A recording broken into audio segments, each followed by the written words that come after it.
ये बातें हमें नरक में ले जा सकती है। अगर हम यीशु को जानने के बाद भी पाप को करते हुए आ रहे हैं, हम यीशु को जानने के बाद भी गुनाहों को करते हुए आ रहे हैं, तो ये चीज़ है जो हमें नरक में ले जा सकती है। हमें इन चीज़ों को छोड़ना होगा। अगर हमें यीशु के पास जाना है तो हमें इन चीज़ों को छोड़ना होगा, इन चीज़ों से दूर होना होगा हमें, है ना? क्योंकि यीशु इस प्रकार कहता है कि जो कोई अपना क्रूस उठा के मेरे पीछे ना हो ले, वो मेरा चेला नहीं हो सकता। तो इसलिए हमें क्रूस उठा के यीशु के पीछे होना है। क्या हम आज हमारे जीवन में पैसे को बहुमूल्य जान रहे हैं, पहले पैसे को पहला स्थान दे रहे हैं? क्या हम अपने घर वालों को पहला स्थान दे रहे हैं, या हमारे घर को हम पहला स्थान, हमारी नौकरी को हम पहला स्थान दे रहे हैं?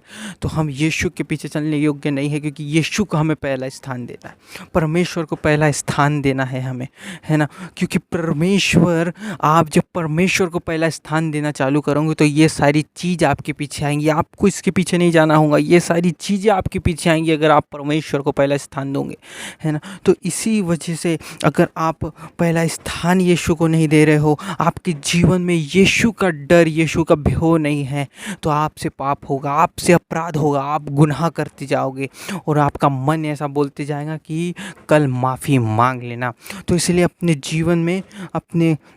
जीवन में हमें सबसे पहला स्थान प्रभु यीशु मसीह को देना है, खुदावन यीशु को देना है, जिसने आकाश और पृथ्वी और आपको और मुझको बनाया है। उस परमेश्वर को हमें पहला स्थान देना है, क्योंकि वचन इस प्रकार कहता है, क्योंकि तुम ज्योति हो, है ना? प्रभु यीशु मसीह ने हमें ज्योति बनाया है ना? इसलिए, और ज्योति पाप नहीं कर सकती। तो ये कारण हो सकता है कि हम नरक में जा सकते हैं। हम अगर दूसरों को गाली देते हैं तो हम नरक में जा सकते हैं। अगर हम वह विचार में फंसे हुए हैं तो हम नरक में जा सकते हैं। अगर हम पाप पे पाप करे जा रहे हैं तो हम नरक में जा सकते हैं। जीवन में यीशु का भय मानोगे और यीशु से डरोगे और यीशु को पहला